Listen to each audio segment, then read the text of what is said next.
മലയാളികൾക്ക് പ്രിയപ്പെട്ട മലയാളികളുടെ സ്വന്തം ലേഡി സൂപ്പർ സ്റ്റാറാണ് മഞ്ജു വാര്യർ. വളരെ ചുരുങ്ങിയ സമയം കൊണ്ട് മലയാള സിനിമയിൽ തന്റേതായ ഒരിടം നേടിയെടുത്ത മഞ്ജു വിവാഹത്തോടെ അപ്രതീക്ഷിത ഇടവേളയാണ് സിനിമയിൽ നിന്നും എടുത്തത്. നീണ്ട 14 വർഷക്കാലം പൊതുവേദികളിൽ ഒന്നും വരാതെ കുടുംബിനിയായി കഴിയുകയായിരുന്നു. അപ്പോഴും മലയാളികൾക്ക് ഏറെ പ്രിയപ്പെട്ട നടിമാരുടെ കൂട്ടത്തിൽ മഞ്ജുവിന്റെ സ്ഥാനത്തിന് മാറ്റമൊന്നും സംഭവിച്ചിരുന്നില്ല. ശേഷം ഹൗ ഓൾഡ് ആർ യു എന്ന ചിത്രത്തിലൂടെ ശക്തമായ തിരിച്ചുവരവാണ് മഞ്ജു നടത്തിയത്. ശേഷം ഇങ്ങോട്ട് മഞ്ജുവിന്റെ വേഷപകർച്ചകൾക്കാണ് മലയാളികൾ സാക്ഷ്യം വഹിച്ചത്. നിരവധി വേഷങ്ങൾ, മേക്ക് ഓവറുകൾ എല്ലാം കണ്ട് അമ്പരന്നിരിക്കുകയാണ് മലയാളികൾ. മലയാളത്തിൽ നിന്നും തമിഴിലേക്കും മഞ്ജു ചുവടുവെച്ചു കഴിഞ്ഞു. ഇപ്പോഴിതാ മഞ്ജുവിന്റെ പുതിയ ചില ചിത്രങ്ങൾ സാമൂഹിക മാധ്യമങ്ങളിലൂടെ ശ്രദ്ധ ആകർഷിക്കുകയാണ്.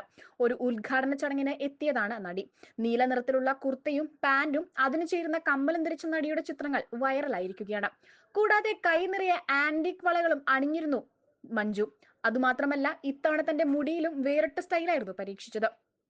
ആളുകളെ നിരാശരാക്കാതെ പെട്ടെന്ന് തന്നെ വരികയും സംസാരിക്കുകയും ഒക്കെ ചെയ്തു മഞ്ജു. പതിവ് പോലെ ചിരിച്ച മുഖത്തോടെയായിരുന്നു ചിത്രങ്ങൾക്ക് പോസ്റ്റ് ചെയ്തിരുന്നത്. ചിത്രങ്ങൾ വൈറലായതോടെ ഈ ചിരിമതി ഞങ്ങൾക്ക്, എന്തൊരു പോസിറ്റിവിറ്റിയാണ്, ചിത്രങ്ങളിൽ നിന്നും കണ്ണെടുക്കാൻ തോന്നുന്നില്ല, 25-കാരിയായ മകളുടെ അമ്മയാണ് ഇതെന്ന് കണ്ടാൽ പറയില്ലെന്നും ആരാധകർ കമന്റുമായി എത്തി.